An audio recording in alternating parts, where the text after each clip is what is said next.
Então, como você já deve ter visto no título, os 5 motivos para odiar a Igreja Católica. Não existem só 5.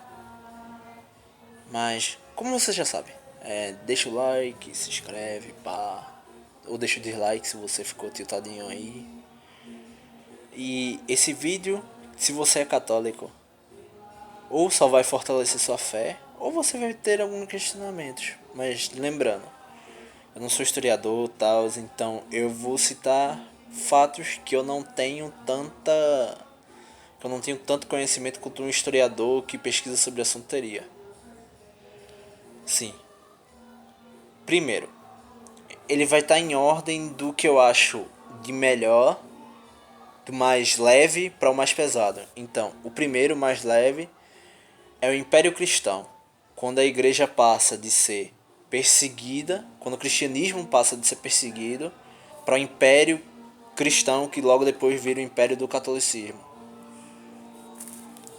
Quando o cristianismo passa de ser perseguido, de ser uma religião de catacumbas, tal, de ser uma religião que é perseguida pelos imperadores romanos, para a religião do Império, o cristianismo começa a, aos poucos, perseguir as pessoas que são de outras doutrinas.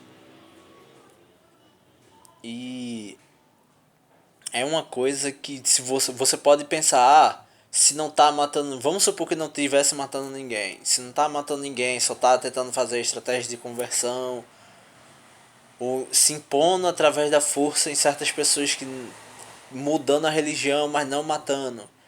Você pode dizer que é positivo porque está impedindo, na sua crença, está impedindo a pessoa de ir para o inferno e tal. Mas ferir a liberdade de uma pessoa porque você acredita numa crença de bem maior, isso não é positivo. O segundo, e antes de ir pro segundo, logo mais nós vamos falar da Inquisição, que ainda é mais pesada do que isso. Então, segundo, fascismo. A união da Igreja Católica com o fascismo. Houveram sim padres que protegeram os judeus. Houveram igrejas que protegeram os judeus. Sim. Só que o catolicismo em geral aderiu ao fascismo italiano. Não dá pra dizer. E aderindo ao fascismo italiano, você permite que o fascismo alemão faça suas atrocidades. Mas é tipo, tem até uma teoria que diz que o próprio Papa fez o possível para proteger os judeus. Mas isso é uma hipótese, não é uma teoria, é uma hipótese de que aconteceu. Até agora não tem comprovação histórica. Tem comprovação histórica que padres protegeram os judeus, mas não que a Igreja Católica no seu centro protegeu os judeus.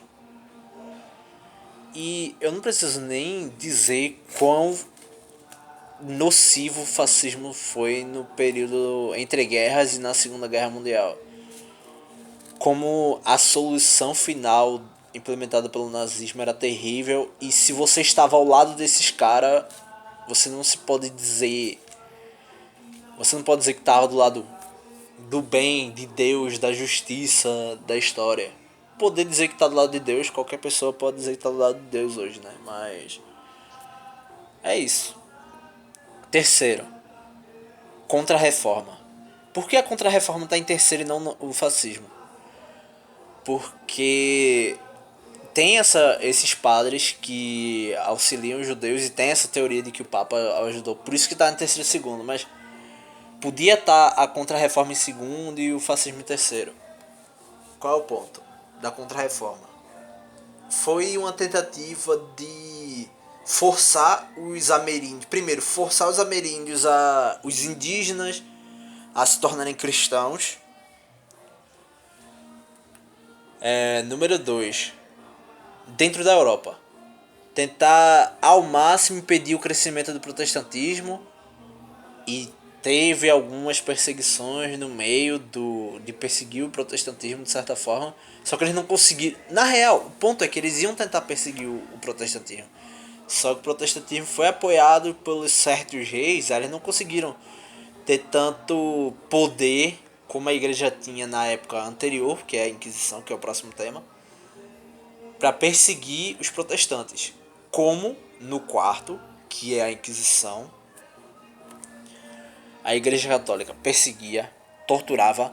Não existem instrumentos de tortura da Idade Média. Existem instrumentos de tortura da Igreja Católica feito na Idade Média. Não era tipo, os instrumentos de tortura da Idade Média. Não era da Idade Média. Era a Igreja Católica com poder maior que o poder dos estados, torturando pessoas por serem bruxas, entre aspas, por acreditarem em demônios, por serem adoradores de demônios. Tipo, não era exatamente isso.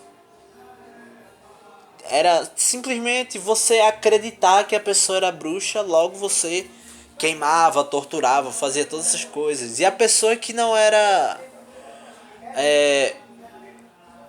bruxa, ela era torturada até dizer que era. Se a igreja considerasse que a pessoa podia ser indiciada, ela ia ser torturada até ela querer morrer pra a tortura acabar. Simples assim. E o quinto são as crianças. Hoje, observando com o olhar de hoje, o quinto e o pior, a pior coisa que me faz odiar a Igreja Católica, e deveria fazer qualquer um odiar a Igreja Católica hoje, são as crianças, são os abusos, são o que você sabe muito bem que eu não posso ficar falando por causa da monetização. Se bem que esse canal é muito pequeno ainda, mas as crianças, os abusos. Tipo, quando rolou todo aquele escândalo, acho que foi em 2013, com no momento o Papa Bento XVI, que ele não é mais o Papa, tipo, que foi na época ele era o cardeal Ratzinger, que houveram abusos ao redor dele. Ele teve uma ótima oportunidade de rever os dogmas da igreja para impedir que o abuso aconteça. Impedir, observando como Jesus morreu. Impedir que inocentes fossem crucificados todos os dias nas mãos de pessoas que não têm controle de sua sexualidade. E não tem controle por quê? Porque a igreja obriga as pessoas, obriga os padres e freiras, mas especialmente os padres, a não casarem. Tipo, essa obrigatoriedade faz com que o sacerdote,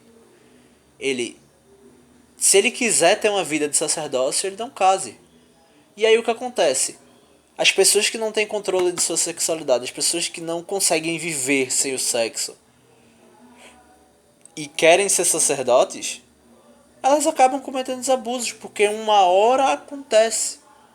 Tipo, se você permitisse o casamento de sacerdotes, eu entendo que tem os párocos, tal, tem os caras que podem casar e podem celebrar missa, mas não são padres.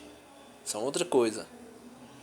Mas por causa dessa proibição dos padres casarem, que é uma proibição que aconteceu no período da Idade Média, quando a igreja estava captando recursos.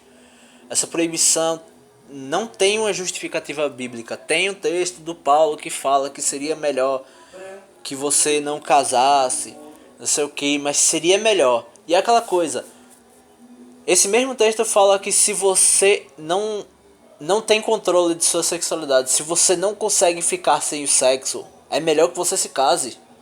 Por que é melhor que você se case? Porque se você não se casa, o que acontece? Você vai acabar fazendo sexo de outra forma, prostituição. No caso dos padres, hoje, o abuso. E não dá pra deixar de pensar quão terrível é uma doutrina que diz defender que um inocente foi crucificado por nós, não está fazendo nada pelos inocentes que são crucificados pelos próprios padres, tá ligado? Quantos inocentes são crucificados pelos abusos da Igreja Católica? Pelos abusos, não da Igreja Católica, pelos abusos de padres por causa da doutrina que deveria ser mudada da Igreja Católica. E é por causa da doutrina. É por causa da doutrina, porque tipo, Ah, você pode dizer, tem pastores que também abusam de menores, de crianças, não sei o que. Acontece, mas é muito menos. Porque os pastores são permitidos a casar. Acontece muito menos. Acontecem outros abusos dentro das igrejas protestantes. Mas esse tipo de abuso que acontece generalizadamente na igreja católica acontece muito menos no protestantismo por causa da liberação do casamento. Se você permite se você permite dentro da igreja católica o casamento de padres, você resolve uma das coisas que faz a igreja católica se tornar odiosa hoje. Claro, a igreja católica é uma coisa que na minha opinião não devia nem existir nos dias atuais, por tudo que ela já fez. Mas existe. E o que a gente pode fazer é mitigar os efeitos nocivos que a igreja tem hoje, que são os abusos. Então, é isso. Fim de vídeo. Se você não lembrou de deixar o like até agora ou deixar o dislike até agora, pode deixar seu dislike. Pode deixar seu like e se inscreve para mais vídeos como esse.